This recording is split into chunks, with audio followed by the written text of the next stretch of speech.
निर्देशांक रूपांतरण, coordinate transformation. जैसा कि हम पूर्व में बता चुके हैं कि 3 डायमेंशनल आकाश में किसी कण की स्थिति को ज्ञात करने के लिए हमें 3 निर्देशांकों की आवश्यकता होती है। वह किसी घटना की व्याख्या करने के लिए हमें 4 कोऑर्डिनेट्स, 3 स्पेस के और 1 टाइम के कोऑर्डिनेट की आवश्यकता होती है। अतः 4 कोऑर्डिनेट सिस्टम हमारा x, y, z and t होगा। अतः किसी भी घटना के एक तंत्र में लिए गए प्रेक्षण उसी घटना के लिए दूसरे निर्देश तंत्र के लिए भिन्न होते हैं। जैसे कि पृथ्वी पर स्थित कोई प्रेक्षक किसी गिरती हुई गेंद को ऊर्ध्वाधर पथ पर गिरते हुए देखता है, परंतु पृथ्वी के सापेक्ष समान वेग से गतिशील रेलगाड़ी में बैठा हुआ प्रेक्षक इसी गेंद को एक पैराबोलिक पाथ के रूप में प्रेक्षित करता है। कतिपय समस्याओं में एक निर्देश तंत्र के लिए प्रेक्षण को दूसरे तंत्र में किए गए प्रेक्षणों से संबंधित करने की आवश्यकता होती है। इसलिए इस घटना के प्रथम तंत्र के लिए गए निर्देशांकों का द्वितीय तंत्र में घटना के बारे में लिए गए निर्देशांकों में संबंधित करना होता है। इस प्रकार संबंधित करने वाले समीकरणों को ही हम रूपांतरण समीकरण कहते हैं। निर्देशांक रूपांतरण 2 प्रकार के होते हैं। पहले समय अनाश्रित निर्देशांक रूपांतरण, दूसरे समय आश्रित निर्देशांक रूपांतरण। समय अनाश्रित रूपांतरण मीन्स टाइम इंडिपेंडेंट ट्रांसफॉर्मेशन, जब 2 फ्रेम ऑफ रेफरेंस में किसी प्रकार का कोई रिलेटिव मोशन नहीं होता है, तो ये दोनों निर्देश तंत्रों में प्रेक्षणों में अगर हम संबंध स्थापित करते हैं तो इस प्रकार के रूपांतरण समीकरणों में जो टाइम है उसके फलन नहीं होते हैं। अतः हम विशिष्ट प्रकार स्थितियों में इस प्रकार के रूपांतरण समीकरणों का अध्ययन करेंगे। पहला है स्थानांतरित निर्देश तंत्रों में निर्देशांक रूपांतरण समीकरण। Coordinate transformation into equations from frames of reference involving transformation. इसमें क्या है कि जो निर्देश फ्रेम है वो एक ही डायरेक्शन में गति करती है। जैसे कि हम दिखाते हैं S और S' 2 हमारी निर्देश तंत्र हैं जिनके मूल बिंदु क्रमशः O और O' है।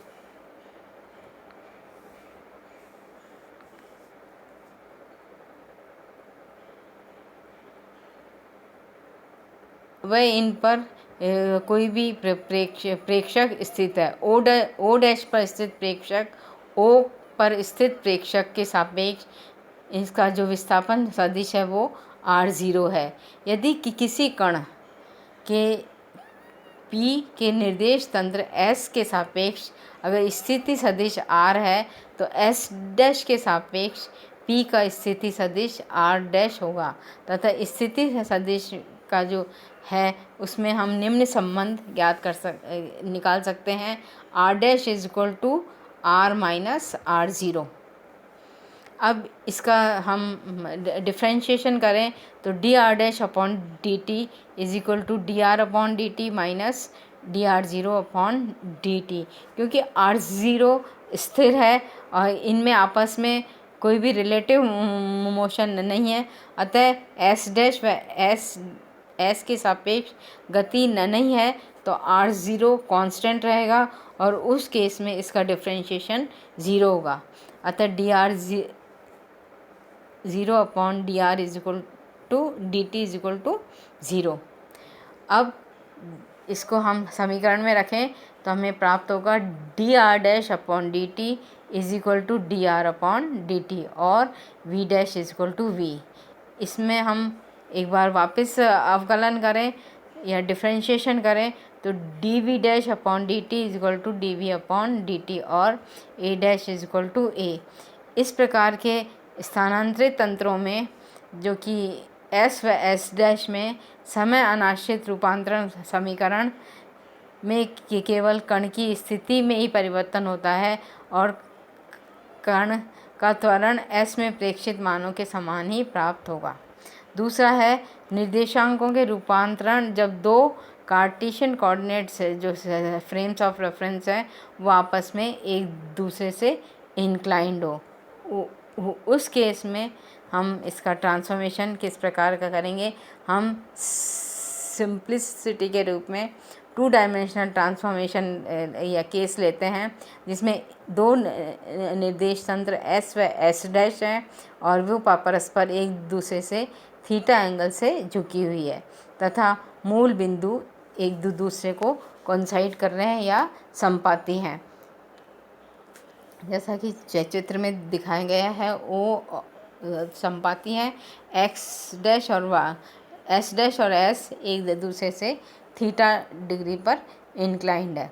इस केस में यदि एस में किसी बिंदु पी के निर्देशांक एक्स वाई जेड हों तो X is equal to P B is equal to O A और Y is equal to P A is equal to O B. अब इसी बिंदु के निर्देशांक एस डैश में होंगे X dash Y dash Z dash. उस केस में X dash is equal to P D is equal to O C, Y dash is equal to P C is equal to O D. क्योंकि S व S dash की Z अक्ष उभयनिष्ठ है therefore Z dash is equal to Z. अब हम क्या करते हैं, ए से पी डी पर एक लंब डालते हैं ए एफ जो कि ओ सी को ई पर लंबवत काटता है तथा angle P A F is equal to theta है। अब डायग्राम से हम देखें X dash is equal to O C is equal to O E plus E C is equal to O C is equal to O E के बराबर है O E plus F P is equal to O A cos theta plus A P sine theta और X dash is equal to x cos theta plus Y sine theta. इसी तरह Y dash is equal to O D is equal to P C is equal to A F minus A E और A P cos theta minus O A sine theta. Therefore Y dash is equal to Y cos theta minus X sine theta. अब इन दोनों को हम इस प्रकार भी लिख सकते हैं कॉस के रूप में, X dash is equal to x cos of x dash O x plus Y cos of x dash O Y. इसी तरह एक्स वाई डैश कोऑर्डिनेट्स होंगे X cos of Y dash O x plus Y cos of Y dash O Y. इनको हम झुके हुए निर्देश तंत्र में ये हमारे रूपांतरण समीकरण है। अब इसको थ्री डायमेंशनल में लें तो अगर इसको थ्री डायमेंशनल में लेते हैं तो हमारे पास एक घटक होंगे उसी रूप में X dash is equal to X का एक्स डैश पर घटक, वाई का एक्स डैश पर घटक प्लस जेड का एक्स डैश पर घटक। इसी तरह Y dash is equal to X का वाई डैश पर घटक प्लस वाई का वाई डैश पर घटक प्लस जेड का वाई डैश पर घटक। Z dash is equal to X का जेड डैश पर घटक, वाई का जेड डैश पर घटक और जेड का जेड डैश पर घटक। Therefore x dash is equal to x cos of x dash O x plus Y cos of x dash O Y plus Z cos of x dash O z. Y dash is equal to x cos of Y dash O y x plus Y cos of Y dash O Y plus Z cos of Y dash O z. Z dash is equal to x cos of Z dash O x plus Y cos of Z dash O Y plus Z cos of Z dash O Z.